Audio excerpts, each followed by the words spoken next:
বুঝছে?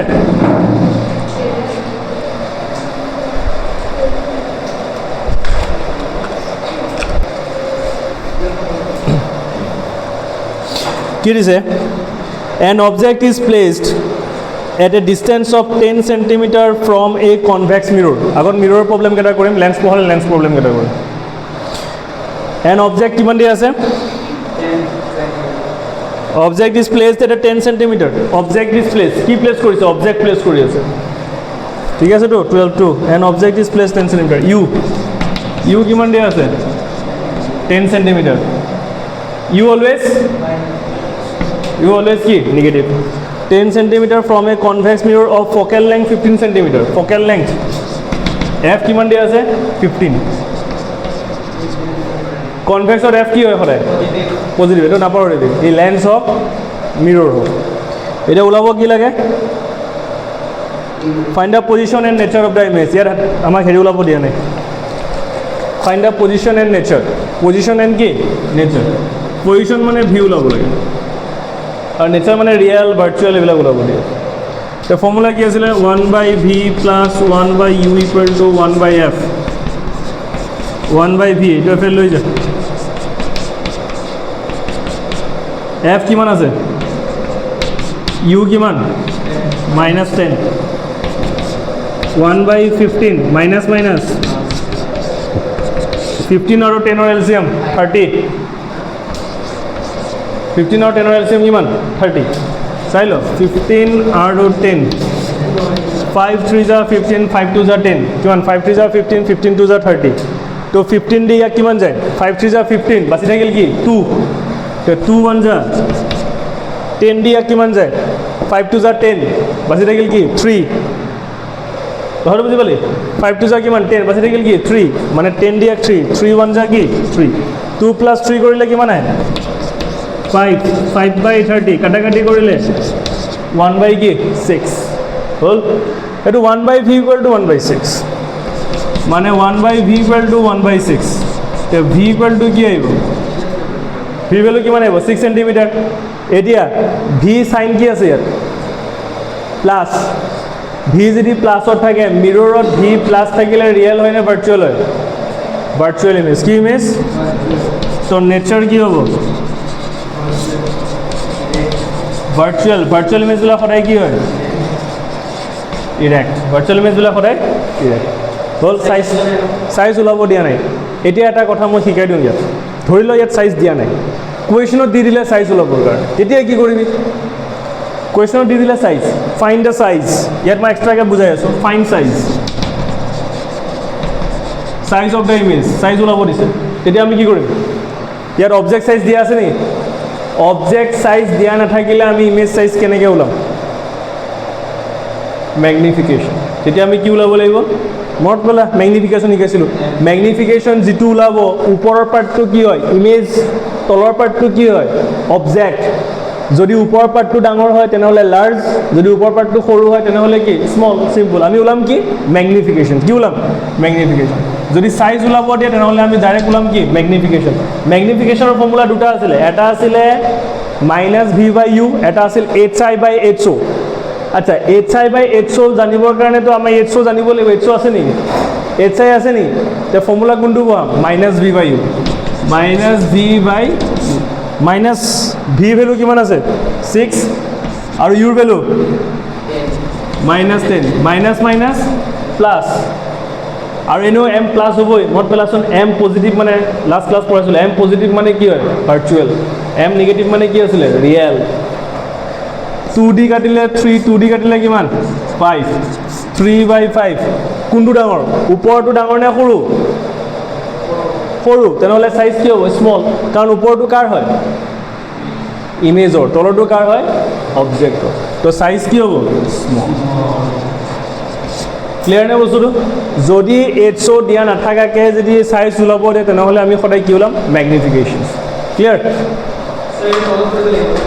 অঁ, তলত কৰিব লাগিব।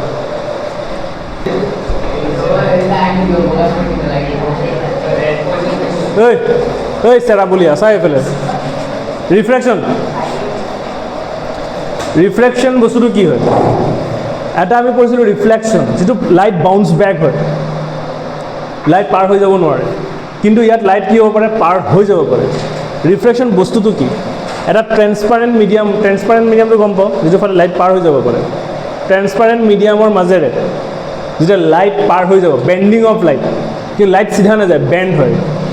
বেণ্ডিং কিয় হয়, বেণ্ড কিয় হয়? যে লাইট ৰিফ্ৰেকশ্যন কেতিয়া হয়, যেতিয়া দুটা মিডিয়াম, বেলেগ বেলেগ মিডিয়ামৰ মাজেৰে যেতিয়া লাইট পাৰ হৈ যায়, দুটা বেলেগ মিডিয়াম, এয়াৰৰ পৰা ৱাটাৰত গৈ আছে, ৱাটাৰৰ পৰা গ্লাছত গৈ আছে, এয়াৰৰ পৰা গ্লাছত গৈ আছে, যেতিয়া লাইট এটা মিডিয়ামৰ পৰা নেক্সট এটা মিডিয়ামত সোমাব, তেতিয়া লাইট বেণ্ড হয়। বেণ্ড কিয় হয়? কাৰণ দুইটাতে লাইটৰ স্পীড কি আহে, বেলেগ বেলেগ আহে। লাইটৰ স্পীডৰ ওপৰত ডিপেণ্ড কৰি সেই এংগেল ফৰ্মেশ্যনটো হয়। মানে মই বুজাই আছোঁ, এইটো এটা ট্ৰেন্সপাৰেণ্ট মিডিয়াম, লাইট এইফালৰ পৰা আহি পেলাই ই চিধা এনেকৈ যাব লাগিছিল, কিন্তু ই এনেকৈ যাব, ধৰি লওক এইটো বেণ্ডিং হ'লনে নাই? লাইটটো এনেকৈহে যাব লাগিছিল, গৈছে নেকি? It's a bending of light. Light passes from the one medium to the other medium. যেতিয়া লাইট এটা মিডিয়ামৰ পৰা নেক্সট এটা মিডিয়ামলৈ আহিব, তেতিয়া যেতিয়া লাইটটো বেণ্ড হ'ব। বেণ্ডটো কিয় হয়? কাৰণ ইয়াত লাইটৰ স্পীড আৰু ইয়াত লাইটৰ স্পীড কি থাকে, বেলেগ বেলেগ থাকে। চব মিডিয়ামত পাৰ্টিকেলছবিলাক বেলেগ বেলেগ থাকে। এয়াৰত পাৰ্টিকেলছবিলাক দূৰত দূৰত থাকে, গ্লাছ বা ৱাটাৰত পাৰ্টিকেলছবিলাক কি থাকে, ওচৰত ওচৰত থাকে। এটা নিজে কমন চেঞ্চ লগা, যেতিয়া বস্তু দূৰত দূৰত থাকিব পাৰ্টিকেলছবিলাক, তাত লাইট বেছি স্পীড যাব নে পাৰ্টিকেলছবিলাক যেতিয়া ওচৰে ওচৰে থাকিব তাত লাইট বেছি স্পীড যাব? ওচৰত থকাবিলাক লাইট বেছি স্পীড যাব না। মানে তই ক'ব খুজিছ যে তই ট্ৰেফিক জামত বেছি স্পীডত যাব পাৰিবি, মানে খালী ৰাস্তাতকৈ, তই সেইটো ক'ব বিচাৰি আছ। এতিয়া এইটো এটা জেগা, ইয়াত পাৰ্টিকেলছবিলাক এনেকৈ এনেকৈ থাকিব, আৰু এটা জেগা ইয়াত এটা থাকিব পাৰ্টিকেলছ এনেকৈ এনেকৈ। তো তই তোক যদি মই গাড়ী চলাব দিওঁ, তে তই ইয়াত বেছি স্পীড চলাব পাৰিবি? নাই নাই, সি ইয়াত বেছি স্পীড পাৰিব। বস্তু স্পীড ক'ত যায়, য'ত পাৰ্টিকেলছ কি থাকে, কম থাকে। কথাটো বুজি পাই আছোঁ? লাইটৰ স্পীড ইয়াত বেছি হ'ব, ইয়াত কি হ'ব, কম হ'ব। স্পীড বেলেগ বেলেগ আহিলে নাই, স্পীডৰ ডিফাৰেঞ্চ আহিছে নাই? তো স্পীডৰ ডিফাৰেঞ্চৰ কাৰণে এই বেণ্ডিংটো হয়, বুজি পালিনে? বেণ্ডিং অফ লাইটটো কাৰ কাৰণে হয়, স্পীডৰ কাৰণে হয়। হয়তো কুৱেশ্যনছ এছাৰশ্যনছ ৰিজনত কেনেবাকৈ দিবও পাৰে, সেইকাৰণে ভালকৈ মন দে। বেণ্ডিং অফ লাইটটো কাৰ কাৰণে হয়, স্পীড। দুইটাতে স্পীড কি আহে, বেলেগ বেলেগ আহে। ক্লিয়াৰ এইখিনিলৈকে? অ'কে।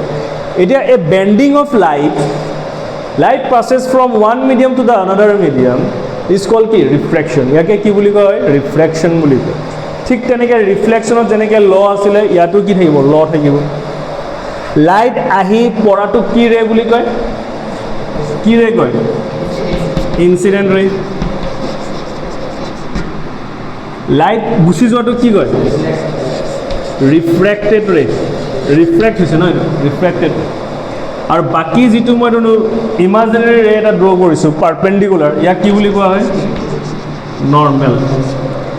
ইনচিডেণ্ট ৰে নৰ্মেলৰ লগত এটা এংগেল কৰিছে, ইয়াক কয় এংগেল অফ কি, ইনচিডেঞ্চ আই। আৰু ইয়াৰ লগত এটা এংগেল কৰিছে, এংগেল অফ ৰিফ্ৰেকশ্যন কি, আৰ। আপত্তি আছে এইখিনি লাগে? এতিয়া আমি লজ অফ ৰিফ্ৰেকশ্যন লিখিম, লিখিলোঁ laws of refraction. Laws of reflection.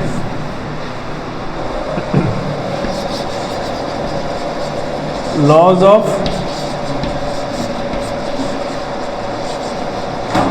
refraction, laws of refraction লিখি লো।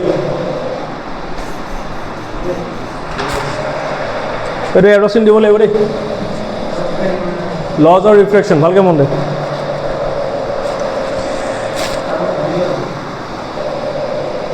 বুজিছে? এইটো স্যাৰ, এইটো কি ৰে আছে, ইনচিডেণ্ট। এইটো কি ৰে, ৰিফ্ৰেক্টেড। এইটো কি, নৰ্মেল। এটা প্লেনতে আছে নে, এখন প্লেনতে আছে ন। এইটো এইটো এইটো একেখন চেম প্লেনত আছে। তো ইনচিডেণ্ট ৰে, নৰ্মেল এণ্ড ৰিফ্ৰেক্টেড ৰে আৰ লাই অন দ্য কি, চেম প্লেন। এটা প্লেনতে আছে। ইনচিডেণ্ট ৰে, ৰিফ্ৰেক্টেড ৰে and normal R lie on the কি, চেম প্লেন। লিখ, ইনচিডেণ্ট ৰে, ৰিফ্ৰেক্টেড ৰে and normal are lie on the incident ray, comma refracted ray and normal are lie on the same plane. Are lie on the কি same plane. হল এতিয়া রিফ্লেকশনত কি আছিল রিফ্লেকশনত কি আছিল লাইট আহিছে গৈছে পৰিছে এই এংগেল এটো এংগেল কি আছিল সেম আছিল যেটো এংগেলত আহিব সেটো এংগেলে উভতি গুচি যাব সেম আছিল কিন্তু ইয়াত সেম আছে নেকি ইয়াত না ইয়াত বেন্ডিং হয় কেতিয়াবা ইনসিডেন্ট ৰেট কে ৰিফ্লেক্টেড ৰে সৰু হ'ব পাৰে কেতিয়াবা কি হ'ব পাৰে ডাঙৰো হ'ব পাৰে সৰু হ'ব পাৰে ডাঙৰো হ'ব পাৰে অকল যে সৰু হ'ব তাৰ কোনো মানে নাই অকল যে সৰু হ'ব তাৰ কোনো মানে নাই ৰাইট আহি পৰিছে এটো নরমাল ই যাব লাগিছিল এনেকে ই এনেকে গুচি যাব এটো হল অ্যাঙ্গেল অফ রিফ্লেকশন এটো অ্যাঙ্গেল অফ ইনসিডেন্স সো এটো আই ইয়াত সৰু ইয়াত কি ডাঙৰ এটো সৰু ডাঙৰটো কেনেকে কাৰ ওপৰত ডিপেন্ড কৰে মিডিয়ামৰ ওপৰত ডিপেন্ড কৰে সেটো মই পিছত পঢ়াম এবাৰ বুজিলো মানে সেই কথাটো কৈছো যে অ্যাঙ্গেল অফ ইনসিডেন্স আৰু অ্যাঙ্গেল অফ ৰিফ্লেকশন সেম কেতিয়াও নহয় ৰিফ্ৰেক্টেড ৰিফ্লেকশনত অ্যাঙ্গেল অফ ইনসিডেন্স আৰু অ্যাঙ্গেল অফ ৰিফ্লেকশন কেতিয়াও সেম নহয় কিন্তু ৰিফ্লেকশনত অ্যাঙ্গেল অফ ইনসিডেন্স আৰু অ্যাঙ্গেল অফ ৰিফ্লেকশন কি হয় সদায় ইকুৱেল হয় ভালকে মন তো ইয়াত আহি যায় এটা বেলেগ ল সাইন্টিস্ট অ্যাকর্ডিং টু স্নেলস ল কি ল স্নেলস অ্যাকর্ডিং টু স্নেলস ল স্নেলসে কি কৈছিলে sin I by sin R equal to কি constant equal to কি constant sin I by sin R equal to কি constant sin I is a trigonometric ratio হয় এটা কি হয় trigonometric ratio trigonometry যেতিয়া পঢ়াম তেতিয়া বুজিবি এটা হল sin I by sin R equal to কি constant ইয়াতকে বেছি ইয়াৰ পৰা একো কোৱেশ্চনছ নাহে খালি তো মন ৰাখিলে হল according to Snell's law sin I by sin R equal to কি constant এটো সেকেন্ড ল refraction law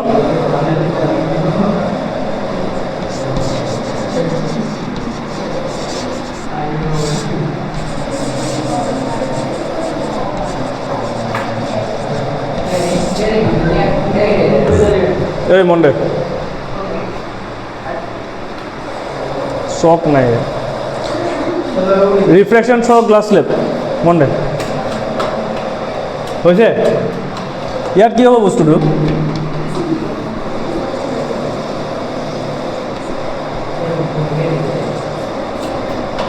এটা গ্লাস লাইট মই ধৰিলো ইয়াৰ পৰা আহিছে এয়াৰৰ পৰা আহিছে এইটো নৰ্মাল লাইট পাৰ হৈ যাব লাগিছিল এনেকে নৰ্মালটো অলপ ডাঙৰকে দিওঁ ই আহিব এনেকে হল বেন্ডিং হল আহি পেলাই এনেকে যাব লাগিছিল এই নর্মাল ড্ৰ কৰি আছো কিন্তু ই যাব এনেকে লাইট এইটো লাইট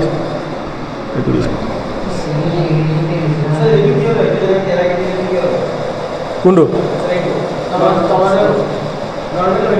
নর্মাল এইটো পারপেন্ডিকুলার নর্মাল এতিয়া লাইট সোমাইছে লাইট ওলাইছে লাইট ওলাটো কয় ইমার্জেন্স রে বুলি কয় হা ওলাই যোৱাটো এটা ভালকে মন দে লাইট এটা আমি ৰিফ্লেকশনতে বুজো বস্তুটো লাইট এইটো আহি সোমাল পৰিল ইয়াত যেতিয়া ৰিফ্ৰেক্ট হ'ল ৰিফ্ৰেক্ট হোৱাৰ পিছত এইটো চা ইয়াত এটা মই নাম দি দিলোঁ এ বি এইটো চি এইটো ডি এইটো এম ডেছ এইটো এন ডেছ বাছ এইটো কি মিডিয়াম আছিলে এয়াৰ মিডিয়াম কি মিডিয়াম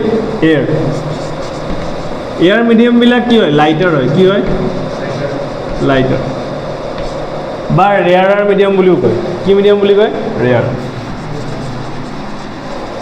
ৰেয়াৰাৰ মিডিয়াম বাকী এইটো হ'ল গ্লাছ এইটো কি হয় গ্লাছবিলাক কি মিডিয়াম ডেন্সাৰ মিডিয়াম কি মিডিয়াম ডেন্সাৰ মানে নাচনি নহয় ডেন্সাৰ মিডিয়াম হ'ল আকৌ তলত এইটো আহি গ'লে ইয়াৰ মানে আকৌ আমি পাই যাম lighter medium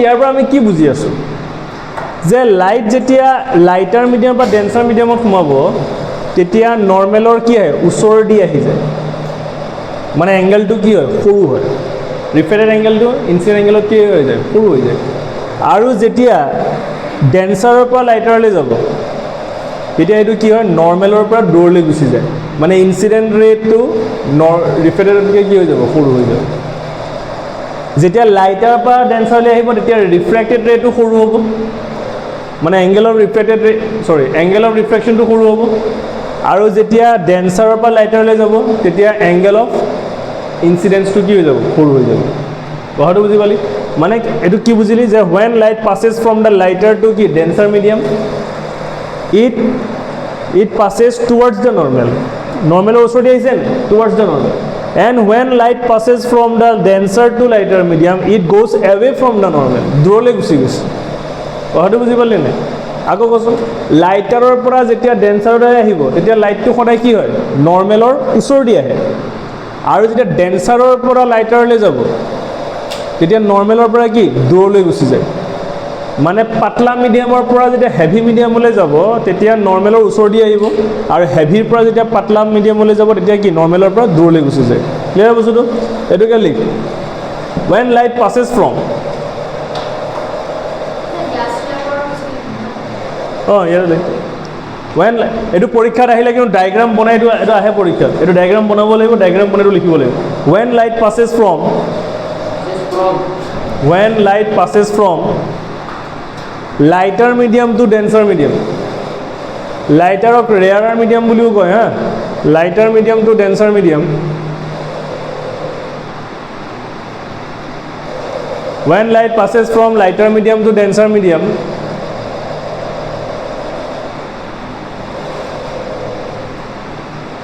it goes towards the normal towards the normal towards মানে ওচৰতে যাব নৰ্মেলৰ ওচৰতে যাব it goes towards the normal and when light passes from denser to lighter towards the normal and when light passes from denser to lighter when light passes from denser to lighter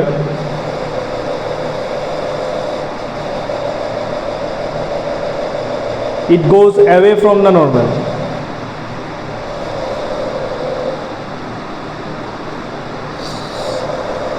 it goes away from the normal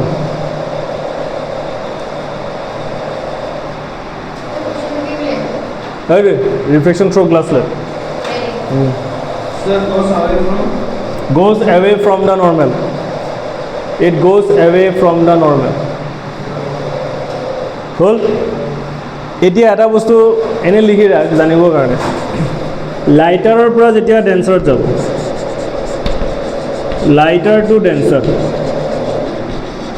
তেতিয়া হ'ব angle আই greater than angle R হ'ল ক'ৰ জানিবৰ কাৰণে কেতিয়াবা MCQ দিব পাৰে আৰু যেতিয়া ডেন্সাৰৰ পৰা লাইটাৰলৈ যাব ডেন্সাৰ টু লাইটাৰ তেতিয়া কি হয় এংগেল আই লেছ দেন এংগেল কি আৰ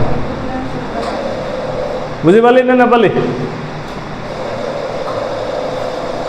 তই ডেন্সাৰ বুজি পাইছ কোনটো লাইটাৰৰ পৰা ডেন্সাৰলৈ আহোঁতে এইটো এংগেলটো চাচোন ইয়াতকৈ সৰু হৈ আছে নে আকৌ যেতিয়া এইটো ইয়াৰ পৰা ইয়ালৈ গৈছে চা ইয়াতকৈ এইটো এংগেলটো ডাঙৰ হৈ আছে নে সেইটোৱে কৈছে এইটো এংগেল চা এই এংগেলটোতকৈ এইটো এংগেল সৰু লাইটাৰৰ পৰা যেতিয়া ডেন্সাৰলৈ আহিছে এইটো সৰু মানে এইটো ডাঙৰ এইটো সৰু এইটো ডাঙৰ সৰু আৰু যেতিয়া ডেন্সাৰৰ পৰা লাইটাৰলৈ আহি আছে চা এইটো সৰু হৈ আছে এইটো ডাঙৰ হৈ আছে এইটো সৰু ডাঙৰ